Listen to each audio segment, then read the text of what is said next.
First of all, namaste to all of you. We shall start this session with the scientific explanation about meditation.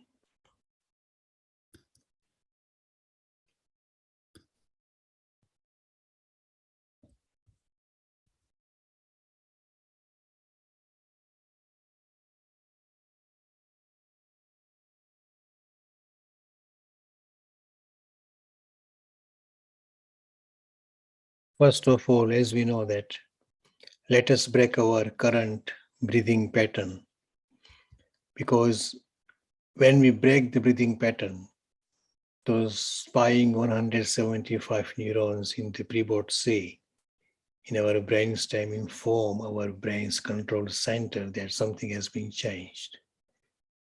And so our brain becomes alert to the new situation. To break the breathing pattern, as you know, take a few deep breaths slowly.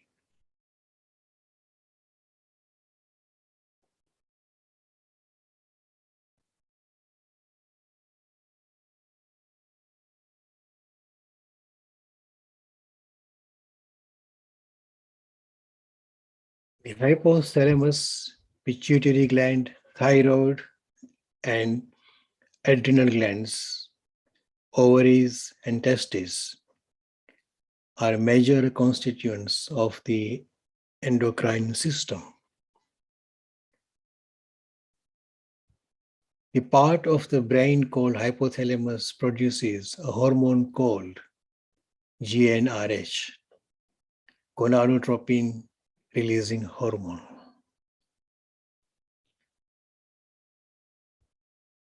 It causes the pituitary gland in the brain to make and secrete the hormones called LH and FSH.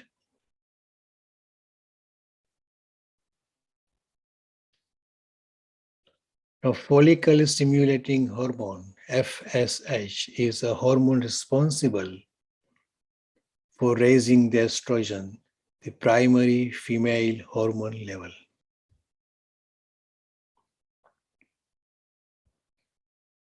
It is also responsible for starting follicle or egg development. The egg may either be fertilized at mid-cycle or die.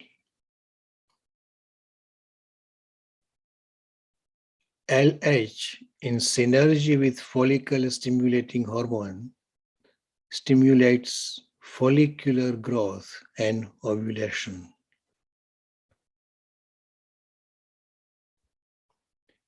If the release of hormones FSH and LH is disturbed, the menstruation cycle would be disturbed too. And these are the four phases of menstruation cycle.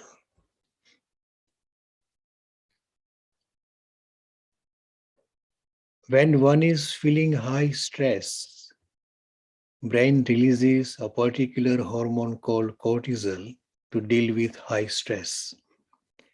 Last week, we actually learned about this stress hormone cortisol in detail. Cortisol is a steroid hormone that your adrenal glands, the endocrine glands on top of your kidneys, produce and release. It goes into the bloodstream, and through blood, it reaches everywhere in the body.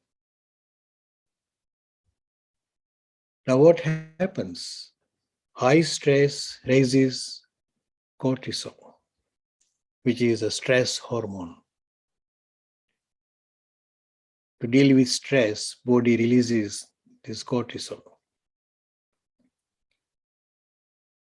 Because of high cortisol, it lowers GnRH, the hormone responsible for the ovulation or menstruation cycle.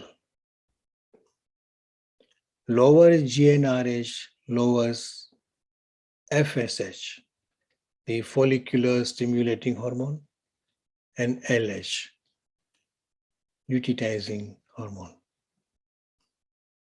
Lower FSH and LH disrupt ovulation. That interferes with progesterone production. Lower progesterone causes imbalance of estrogen. This progesterone and estrogen are particularly predominantly female hormones. An excess of estrogen because of the lower progesterone, it worsens premenstrual syndrome, PMS.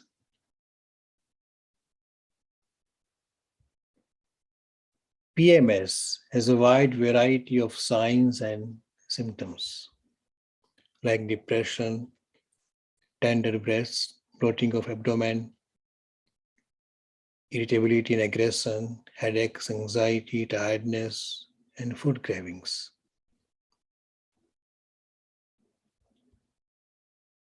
It's estimated that as many as 3 of every 4 menstruating women have experienced some form of premenstrual syndrome. And not only that, the imbalanced hormones FSH and LH, progesterone and estrogen, lead to irregular periods and difficulty to conceive. Meditation balances the stress hormone cortisol. Meditation, which is to focus on a singular point, balances stress hormone cortisol. And because of that, in women, the menstrual cycle stays in the balance. It means to be in the present, in here and in now, focusing on a singular point. Meditation is not a religious practice. It's all about seizing the moment. It's all about you. It's all about you to be in here and in now. No past impressions, no future anxieties, just the present. Because you only live in the present. The past is gone and the future only arrives as the present. As we know that meditation balances stress hormone cortisol and the pH level. It increases vagus nerve tone. It helps maintaining the length of telomeres that protects the DNA, results in non-judging awareness, positively affects brain's networks, enhances positivity during pregnancy, increases quality sleep. There are so many benefits of meditation because it slows down our breathing. And just by slowing down our breathing, staying aware and in the present, we also get so many health benefits.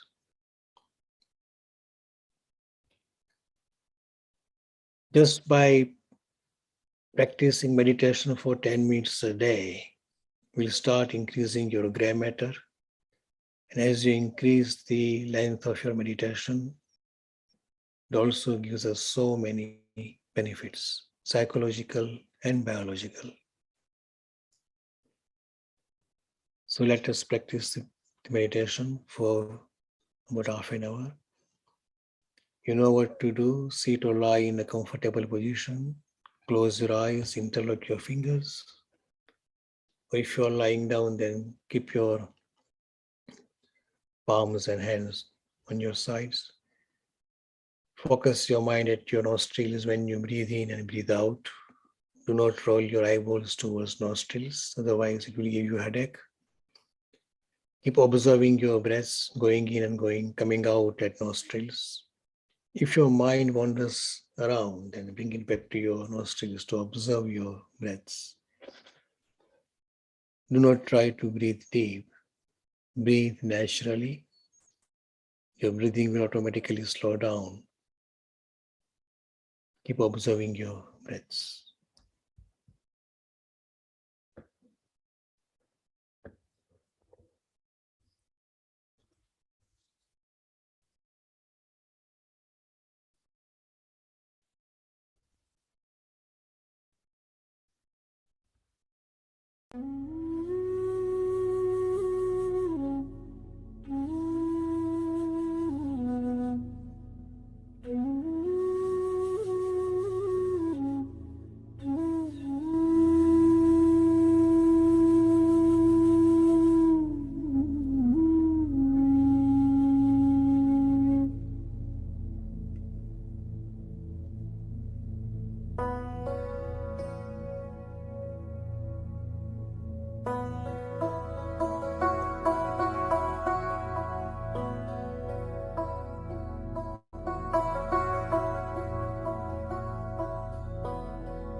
Slowly come out from your meditation.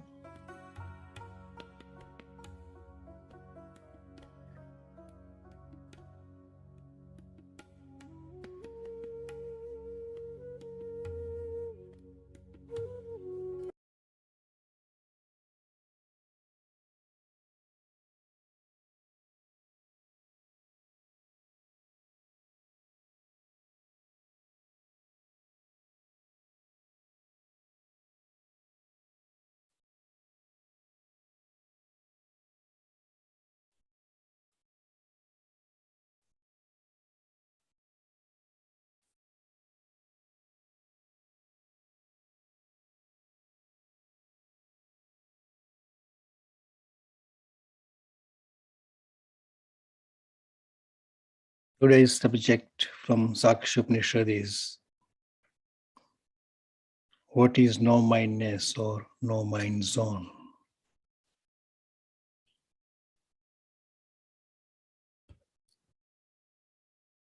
There's only one sentence there.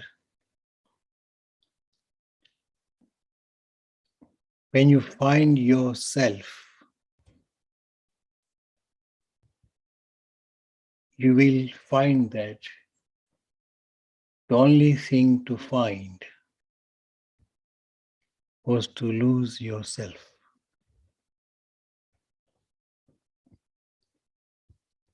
When we talk about no mind zone or no mindness, we normally do not think that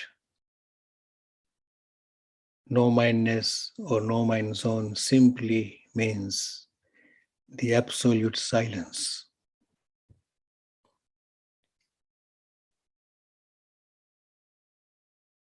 We still actually keep evaluating ourselves. We still love to be cultivated, to balance our emotions, to nourish and cultivate virtues.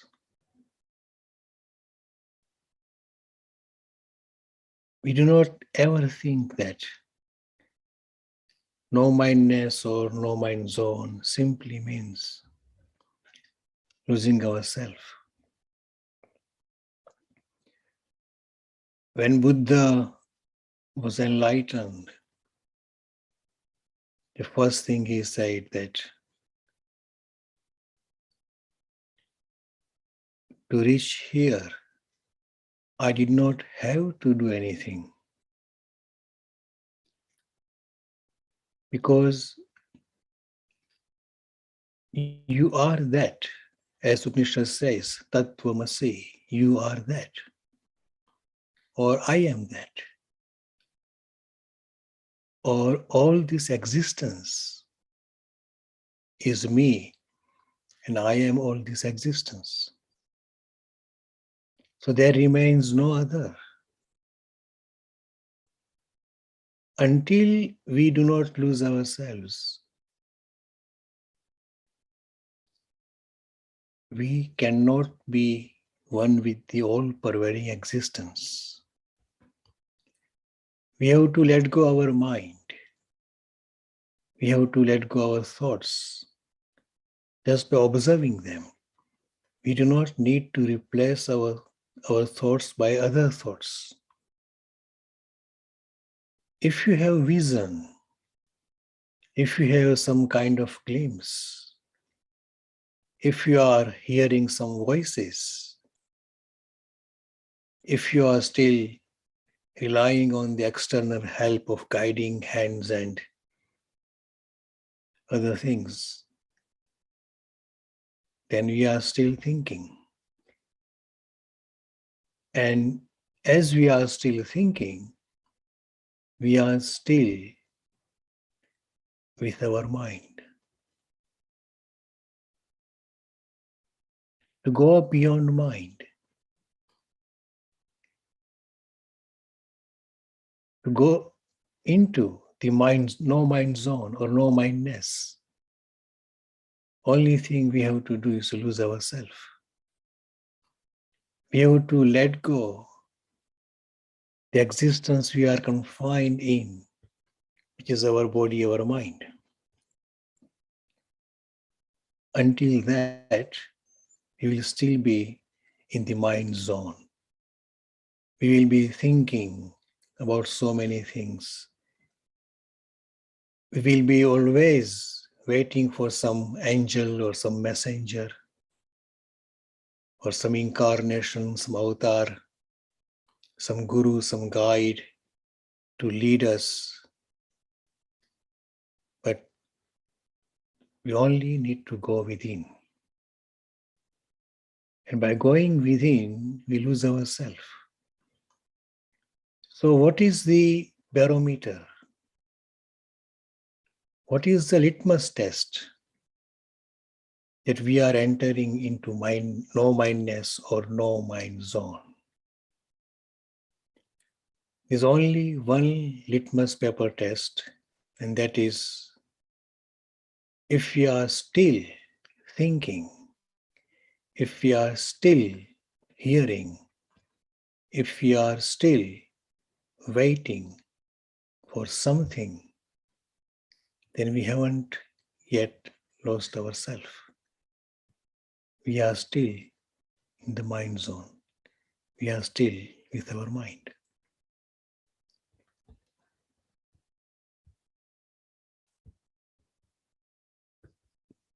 Please unmute yourself to share your wisdom or add something on just what I have said or express your views. Thank you.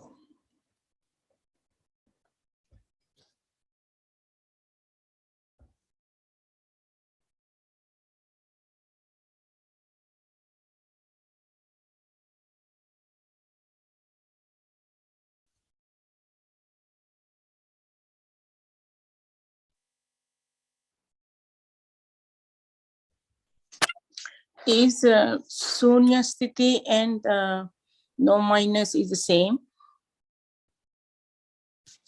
Both is same thing. Shunya sthiti or the void, the shunyatva, was preached by Buddha. When he realized, and he just mentioned that sarvam shunyam shunyam, all this is nothing but void. Okay. Yeah. When we enter into no mind zone, it means that there are no thoughts, there remains nothing whatsoever. And the stand of Rishis or the Upanishad is about Purna Sthiti. Purna means fulfilled, full, wholeness. Yes. So when we enter into emptiness, we will only find the wholeness or the fullness. Yes. So it's both, zeroness. yes, Zero. yeah. So both is same thing. And when we say that we are entering into the shunya sthiti or the voidness, it simply means that there is no mind, there are no thoughts, there is no speech, there is no description, and only the absolute silence remains there. So you are right that shunyasthiti and no mindness both are same thing. Thank you. Thank you.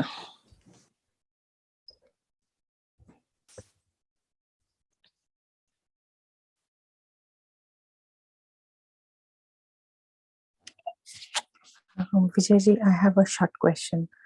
Is this no mindness or void state or this shunya sthiti is the same when we are asleep, when we are in deep sleep, and when we have no thoughts whatsoever? Can you probably brief on this, please?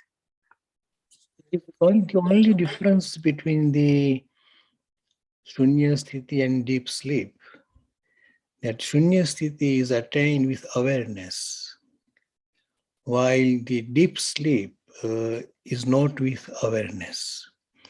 For example, when you go to sleep, we are awake at the moment, then we go to sleep, then we go into the dream state, which is the initial stage, there are 4 stages of sleep. The first is coming out and going into sleep, and then a light sleep, and then you go into REM, the rapid eye movements, and then the deep sleep. And again, you come back to the REM.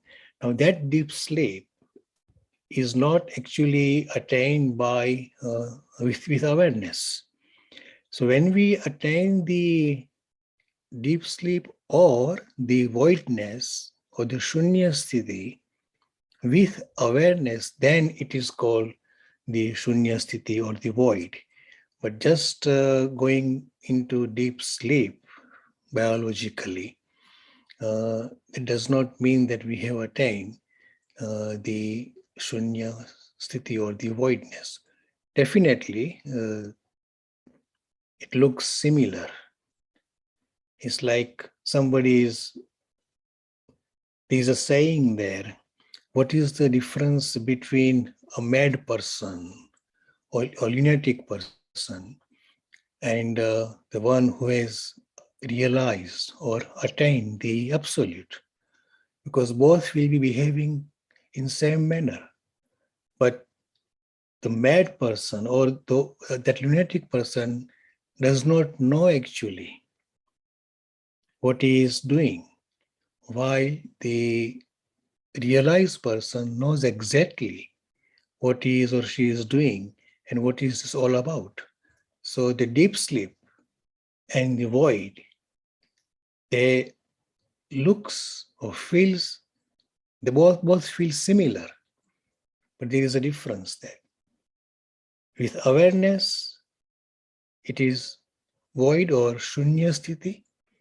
Without awareness, but with the biological compulsion, is a deep sleep. Thank you, Vijay. Thank you.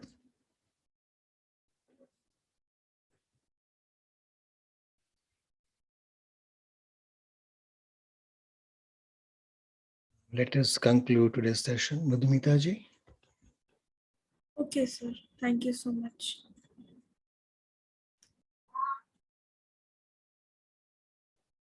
Thank you, Masters, for